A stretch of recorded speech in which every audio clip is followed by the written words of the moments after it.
Dando continuidade à revisão de conteúdo da disciplina Gestão da Produção Agroindustrial, nesse terceiro capítulo da nossa apostila, nós vamos falar um pouco sobre planejamento, classificação e registro das agroindústrias, ok? Muito bem. O correto planejamento de uma agroindústria prevê um amplo estudo de mercado para se definir a sua abrangência, a sua área de atuação no empreendimento, não é? Podemos realizar pesquisas de mercado com o intuito de identificar possíveis potencialidades e fraquezas dos produtos que se desejam industrializar. É muito importante saber quais são os atuais fornecedores de matéria-prima, com o objetivo de tentar estimar os custos de produção e, consequentemente, identificar o preço que o nosso produto terá, para verificarmos se ele será ou não competitivo. O sucesso de um empreendimento agroindustrial, assim como em todos os outros setores, depende da organização da cadeia produtiva. Um bom funcionamento de uma indústria de alimentos depende de 3 fatores produtivos, a saber, o setor primário, o setor secundário e o setor terciário. Afinal, a produção depende da disponibilidade de matéria-prima, da disponibilidade de insumos de outras indústrias e de uma rede de serviços bem estruturada, proveniente do setor terciário. A indústria de alimentos possui uma dependência inquestionável do setor primário, já que a matéria-prima básica vem do campo, da agricultura ou da pecuária. Esses materiais deverão ser fornecidos em quantidade e qualidade adequadas e com um baixo custo, a fim de justificar o funcionamento da atividade industrial. O setor secundário também exerce uma grande influência no funcionamento de uma agroindústria, pois alguns insumos básicos de algumas indústrias provêm de outras fábricas, como, por exemplo, o fornecimento de embalagens, de vidro, papelão, PETs, uma infinidade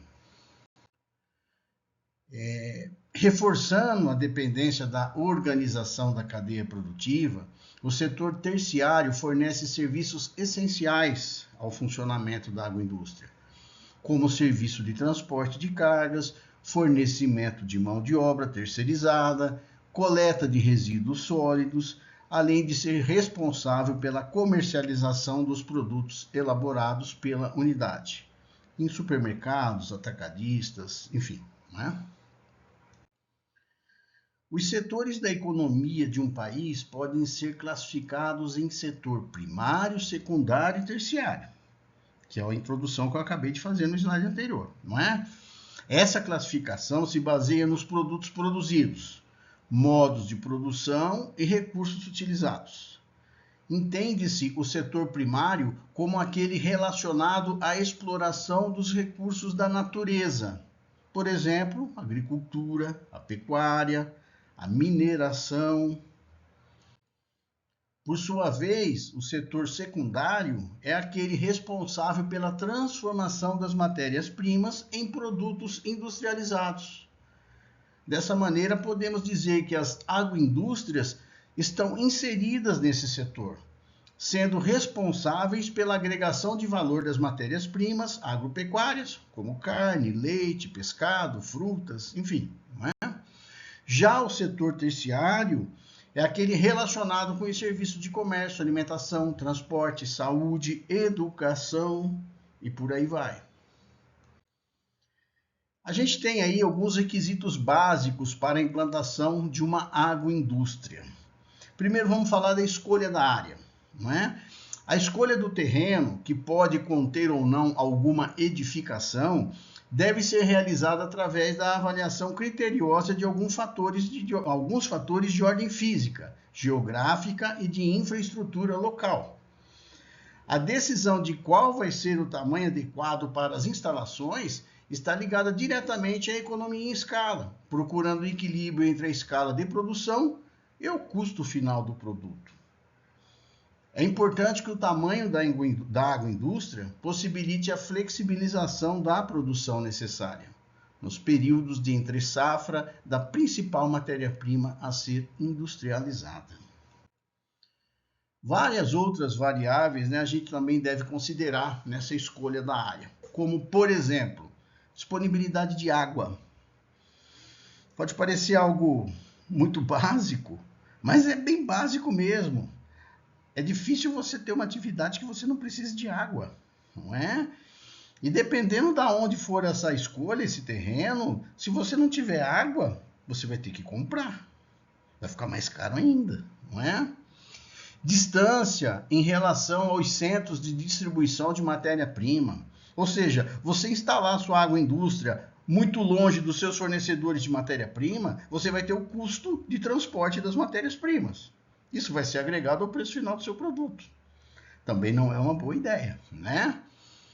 Infraestrutura pública, os acessos, energia, telefonia, internet, tudo isso tem que ser levado em conta. Se você está numa área rural, por exemplo, em que em épocas de chuva o caminhão atola, você tem que ficar mandando passar máquina na estrada, trator na estrada, para tentar dar uma regularizada para você conseguir andar. Tudo isso é embutido no preço da produção. Então a gente tem que ter muito cuidado nesse sentido, né? Uma outra variável a ser considerada é a possibilidade de escoamento ou tratamento responsável de resíduos e rejeitos, não é? Isso é de extrema importância. Dependendo do estado da federação que você for instalar em uma agroindústria, a legislação já é bem mais avançada, bem mais forte, né? Fica difícil até você conseguir a aprovação de um projeto de instalação de uma agroindústria se você não tiver já um projeto para o tratamento e escoação de resíduos que serão gerados no processo produtivo, né? Acesso a transporte público, isso também é interessante. Por quê? Para os seus colaboradores. Como que seus funcionários, seus colaboradores vão chegar no local de trabalho? Tem ônibus para vir? Tem trem? Não tem que vir de bicicleta, a pé? Como é que é isso? Você vai custear o transporte se não tiver? Então tem que ser avaliado, ok? Toda a legislação envolvida para esses passos tal, é regulamentada pela Anvisa, Agência Nacional de Vigilância Sanitária. De uma maneira geral, o projeto de uma agroindústria é desenvolvido por uma equipe multidisciplinar, na qual o profissional técnico em alimentos poderá auxiliar em diversos momentos. É necessário que toda equipe priorize as questões de segurança e conforto dos colaboradores da empresa, já que a ferramenta humana é considerada a máquina motriz de qualquer empreendimento, não é? A otimização dos espaços da unidade industrial é um aspecto bastante relevante também no desenvolvimento do projeto de implantação de uma agroindústria, no qual o técnico de alimentos poderá fornecer uma excelente contribuição ao orientar o projetista na busca de melhores soluções. Para atingir esses objetivos, o técnico em alimentos deverá reunir conhecimentos teóricos e práticos sobre os fluxogramas de processamento de alimentos e associar com a prática diária da fábrica a fim de facilitar a escolha do melhor layout, do mais bem adaptado para a agroindústria que vai ser implantada, né? O layout a ser desenvolvido dentro das instalações é de extrema importância. É uma sequência de movimentos, né? Então essa sequência ela tem que ser colocada de forma racional.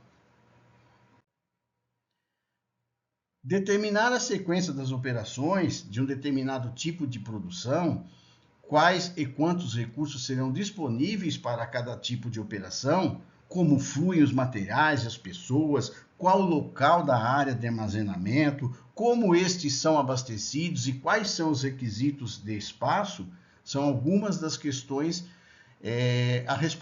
a serem respondidas, né, no estudo de layout da agroindústria.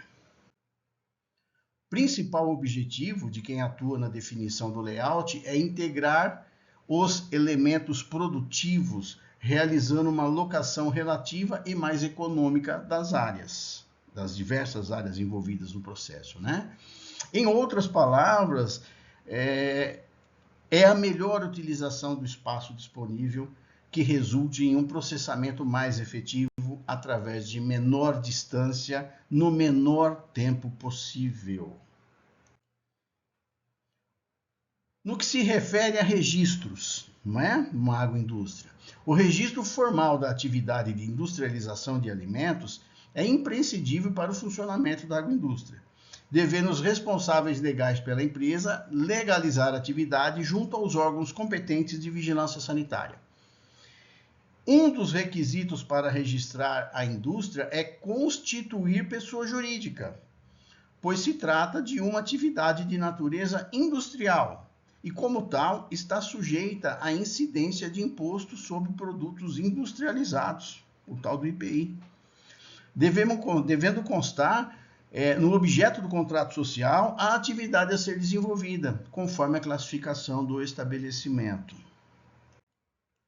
O registro deve ser realizado por unidade de estabelecimento, ou seja, por endereço, de localização e de acordo com a atividade a ser desenvolvida.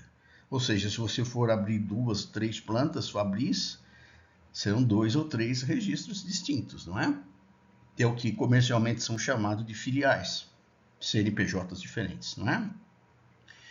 Ele tem validade em todo o território nacional e deve ser renovado a cada 10 anos, por solicitação formalizada do interessado.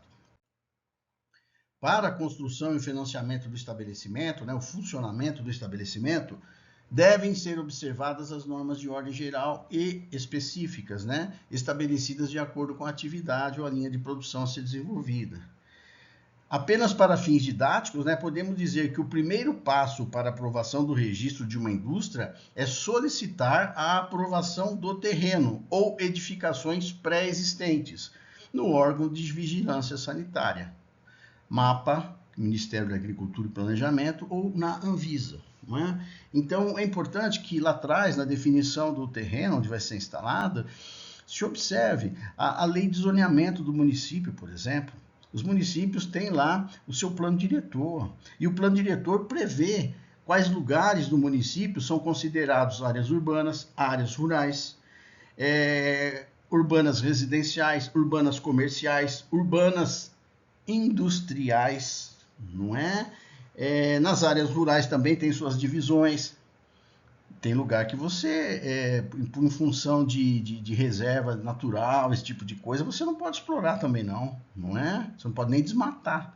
Então, a escolha tem que ser muito bem criteriosa, para que os procedimentos de registros, posteriormente, não deem problema, para você não ficar enroscado. Você compra um lugar, compra o lote lá, o espaço que você vai montar a empresa, depois você não consegue regularizar a empresa no lugar. Fica complicado, né?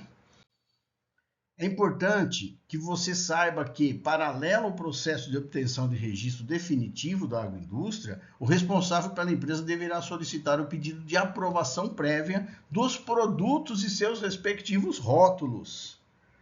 Perceba, não se trata apenas de registro do estabelecimento. Paralelo a isso, você também já tem que começar a mexer com a regulamentação dos produtos. Os produtos terão seus códigos de registro. É o tal do CIF que vem nas embalagens, não é? Tudo isso tem que ser devidamente analisado, aprovado. A parte de rótulos, ela é bem complicadinha, a legislação ela é bem específica, diz até qual é o tamanho das letras das palavras que você vai escrever nos rótulos. Tem uma série de obediências que tem aí. Os documentos necessários são requerimento de rótulo, de registro de rótulo, memorial descritivo da rotulagem e 2 vias dos croquis do rótulo em tamanho natural, indicando as cores utilizadas. Percebam. Procedimentos gerais ainda, Mediante o cumprimento de todas essas etapas descritas e, eventualmente, outras que os fiscais do órgão de vigilância sanitária julgar necessário, será concedido o registro definitivo da indústria de alimentos. Porém, se forem verificadas falhas ou as obras não seguirem estritamente o projeto, poderá ser concedida uma reserva de registro até o atendimento completo dos requisitos exigidos. Outra situação comumente enfrentada pelas indústrias de alimentos, né, são as reformas de ampliações ou adaptação. Nessas situações, deverão ser solicitadas autorizações junto ao órgão no qual o estabelecimento é ou será posteriormente registrado. Qual que é a ideia aqui? A ideia seria que, uma vez concebido o local, já se fazendo a planta do empreendimento, pense-se em plantas modulares. Vai registrando um módulo por vez, na medida que a agroindústria for se desenvolvendo, for crescendo, for lançando mais produtos. A história de você fazer uma planta fixa e ficar puxando, fazendo um puxadinho, eu quero aumentar aqui, quero aumentar ali, é meio complicado. Esbarra em detalhes de engenharia, esbarra em detalhes de fluxo de produtos, de serviços, de mão de obra, né? É meio inadequado. O ideal seria você conceber, pensar grande no início, conceber uma planta já macro, né? Mesmo sabendo que você não tem dinheiro para fazer isso agora, né? Mas você vai por módulo, tá? Imagine se você vai trabalhar uma empresa, um agronegócio ligado ao setor lácteo. Vamos supor que você vai industrializar derivados do leite, tá? Aí você concebe inicialmente industrializar todos os derivados do leite, desde queijos, iogurtes e por aí vai, não é? Só que aí você vai começar fazendo queijo, por exemplo, né? Aí você começa implantando parte do projeto, aprovando parte do projeto original, maior. Na medida em que você ganha fôlego, que você ganha mercado, que você ganha espaço, agora eu vou comprar as empacotadeiras, eu vou vender leite com embalagem Tetra Pak. Ah, bacana, então você vai comprar um maquinário, você vai expandir a área fabril. E assim você vai até implantar tudo. Seria a forma mais adequada, ok? Para este capítulo, são essas as considerações iniciais, não é? E para as próximas semanas, para essa semana, para a quarta semana especificamente, eu peço que vocês releiam todo o conteúdo dos 3 capítulos, assistam estes vídeos de revisão e assistam os vídeos complementares que estão todos na plataforma, por favor. Aí para a semana 5, trabalharemos capítulo 5, depois 6, depois 7, e na última semana da disciplina faremos uma revisão geral, ok? Obrigado pela atenção.